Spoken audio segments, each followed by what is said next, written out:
Salutations, avant de commencer cet épisode de Menu Manga, je tiens à vous rappeler que la campagne du Spatule Jump numéro 1 est actuellement en cours. On a déjà atteint l'objectif à plus de 108%, mais il reste encore 50 jours de campagne pour précommander ce numéro 1. Je rappelle que le Spatule Jump, c'est un projet de Shonen Jump à la française, un recueil avec pour objectif de mettre en avant les créateurs mangaka francophones. Pour ce nouveau numéro, on vous a sélectionné 5 artistes, 5 histoires courtes de qualité premium, et aussi un voyage pour 2 personnes d'une durée de 10 jours à Tokyo à gagner pour le grand tirage au sort. Pour participer, il suffit tout simplement de précommander un numéro du Spatule Jump numéro 1. Voilà. Merci d'avance pour votre soutien à la création indépendante française. Le lien est dans la description, et je vous souhaite un bon épisode.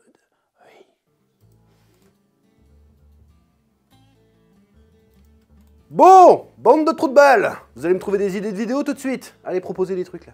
On devrait faire du contenu plus TikTokable, non? Pour moi, hein, Casca, dans Berserk, elle a un peu kiffé quand même. Oh, mais... c'est bon. Non, c'est naze. Trouvons autre chose. Sinon, on peut faire des théories One Piece. C'est ici que tout commence. Maréjoie, siège du gouvernement mondial et des dragons célestes, lieu de pouvoir, de mystère et de légende. Après plus de 25 ans de storytelling maîtrisé à la perfection, Eiichiro Oda nous dévoile enfin le message caché derrière One Piece. En effet, tous les indices convergent vers cette seule vérité. Le monde est contrôlé par les Je sais pas pourquoi je le sens pas celui-là. Sinon, on pourrait tout simplement faire des vidéos sur des bons mangas et des bons animés. Des mangas qui t'ont touché pour faire partager ta passion aux gens, pour partager des choses avec ta communauté. D'où il sort, lui? Oh, j'ai un peu mal au bide tout d'un coup, là. Salutations. Oh, c'est quoi ce bordel? Oh! Quand tu te sens perdu, que tu doutes dans la vie, eh ben lâche un bon gros prout, et tout de suite, tout va aller beaucoup mieux. Oui.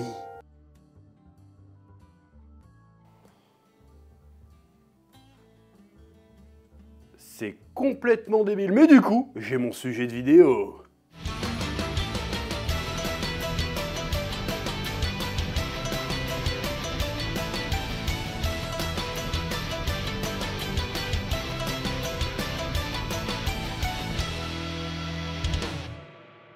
Onara Goro. Onara Goro, Goro le P en français, est un animé de 13 épisodes de 3 minutes réalisé par Takashi Taniguchi qui est paru en 2016 et qui est disponible sur Crunchyroll. Cette série suit les aventures de Goro le P, le plus adorable des P, qui apparaît pour aider les gens à résoudre les petits tracas du quotidien.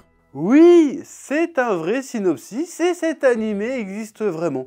Oui, je sais, on dirait le genre de blague de conneries que tu sors entre potes, mais au Japon, eux ils le font vraiment. Et imagine, on fait un animé avec un P qui parle. Haha, t'es trop con, Michel. Imagine, on fait un animé avec un P qui parle. Nani, t'es un génie. Le principe de la série est ultra simple, chaque épisode fonctionne pareil ou presque. On assiste à une situation plus ou moins banale et ou conflictuelle, et tout d'un coup, dans un coin de la pièce, apparaît un vieil homme qui ressemble étrangement à François Hollande, qui lâche un énorme P pour convoquer Onara Goro, qui déclame une explication sur les proutes et la digestion. Genre le premier épisode, c'est des voyous qui se retrouvent sur le toit de l'école pour fumer des clopes et montrer que ce sont des rebelles. Du coup, François Hollande apparaît, Goro sort de son cul et leur explique qu'un P c'est 70% d'air qu'on inspire dans la journée et 30% de gaz de fermentation et qu'après tout ça se mélange et sort par notre trou de balle. Ça devient un P. En entendant ça, les voyous pleurent d'émotion et décident de retourner dans le droit chemin. Fin. Ouais, c'est n'importe quoi, mais c'est que le début. Dans le deuxième épisode, Goro le P vient en aide à un élève victime de harcèlement scolaire qui projette de se suicider et lui conseille de prouter simplement à la face de ses harceleurs pour les faire fuir. Et ça marche. Fin. Ouais, les conseils sont franchement pas ouf, mais attends un peu de voir l'épisode 3. Dans l'épisode 3, un lycéen a mal au ventre parce qu'il est amoureux d'une fille et n'ose pas lui avouer ses sentiments. Goro apparaît et pense qu'il a une indigestion. C'est là qu'apparaît Mayumi, la femme de Goro le P, qui sort du cul d'une bonne femme inconnue et lui donne le conseil suivant.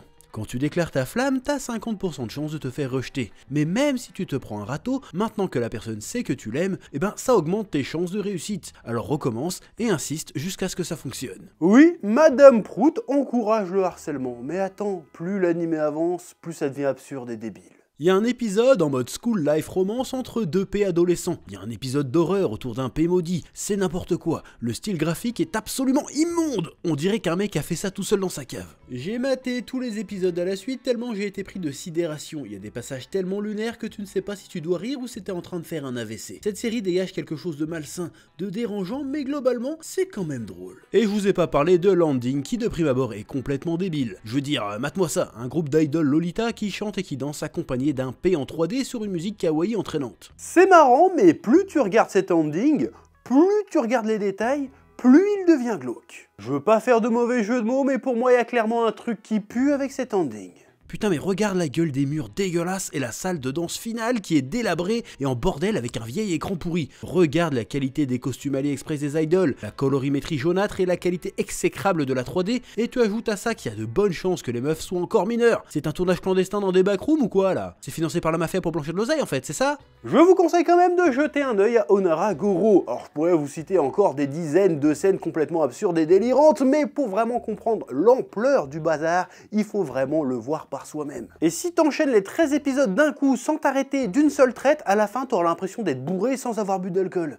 Ah, c'est une expérience.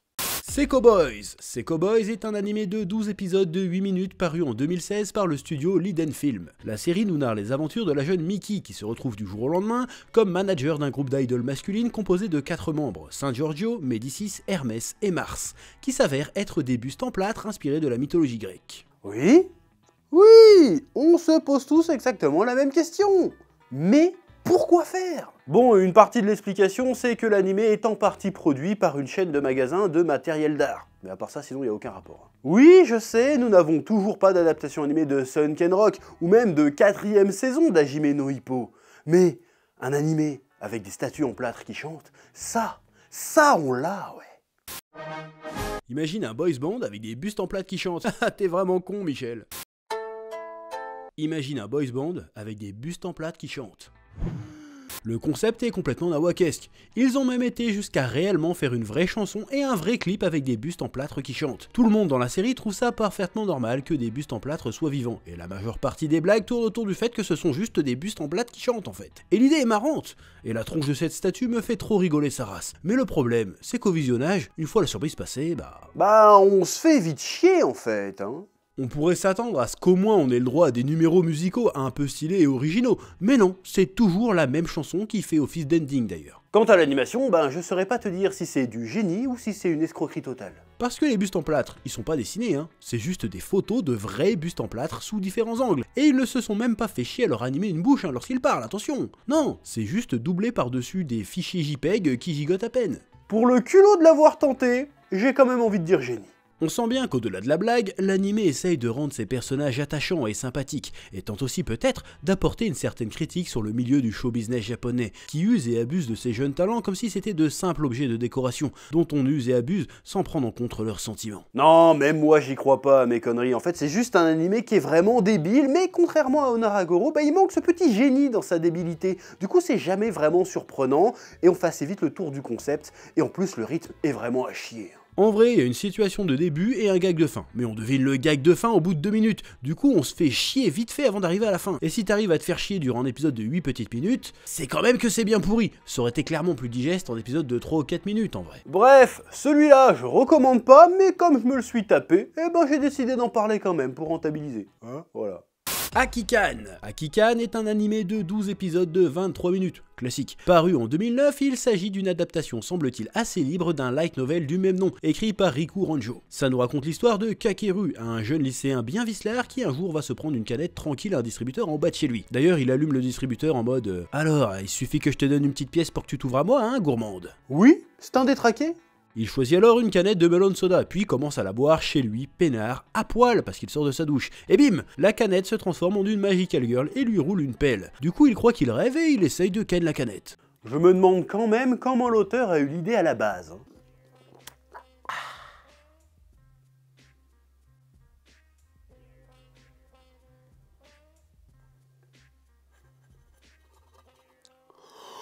Bon là tu te dis certainement, bon ok un animé sur une waifu canette, c'est un peu farfelu mais y a rien de bien foufou.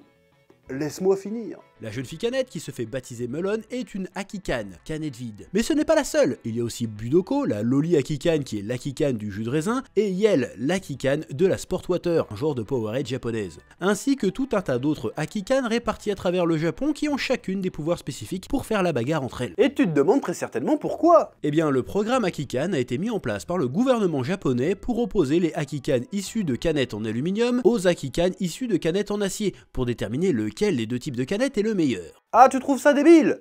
Attends, on n'a pas encore parlé des personnages. Le directeur du programme Akikan est un homosexuel qui essaye de constamment se taper le héros, en balançant tout le temps des remarques misogynes d'ailleurs. Le héros ne pense qu'au cul H24 et sort une ref au sexe, une réplique sur deux. Son ami d'enfance est complètement débile, parle d'elle à la troisième personne et essaye aussi par tous les moyens de faire comprendre au héros qu'elle veut son chibre. Mais elle se fait sans cesse empêcher par sa meilleure amie lesbienne qui tente de la ken elle à chaque épisode, et qui se prend pour une sorcière qui planque tout un tas d'objets dans sa culotte. Et il y a un personnage qui est tout le temps là mais que personne ne calcule qui s'appelle Gigolo.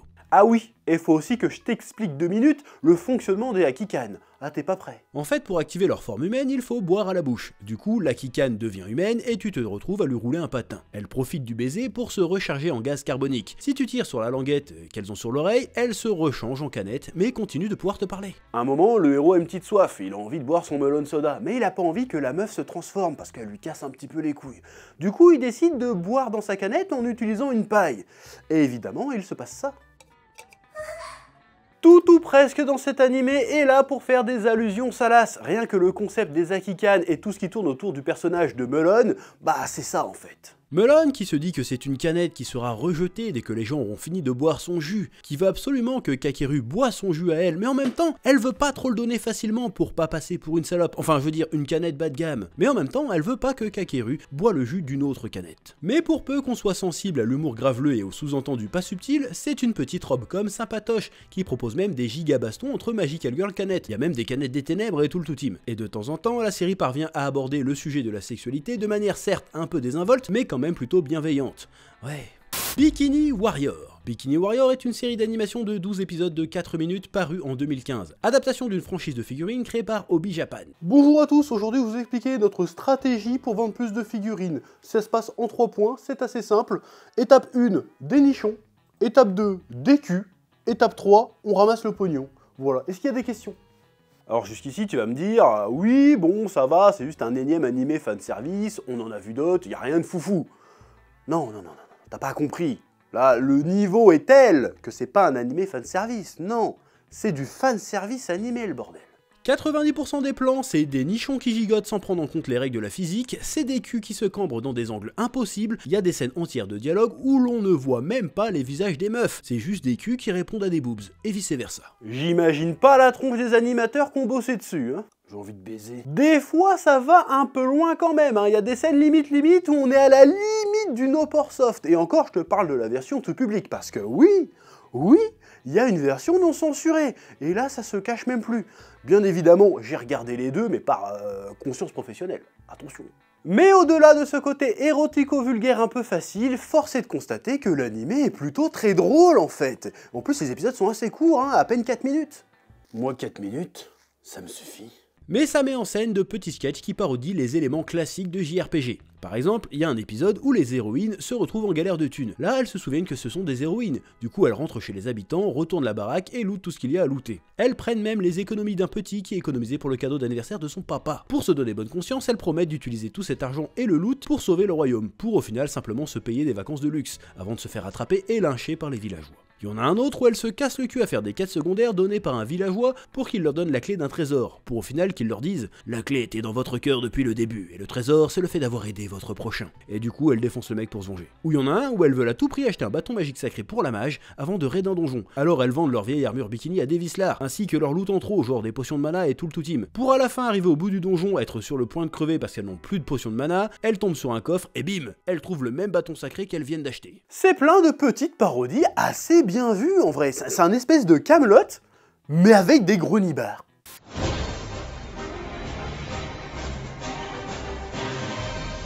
Sire, on en a gros! Ouais, je vois ça, ouais. Très gros. C'est un animé que je recommande parce que même si t'as pas envie de te taper une queue, eh ben tu peux toujours te taper une bonne barre. Ou pourquoi pas faire les deux en même temps.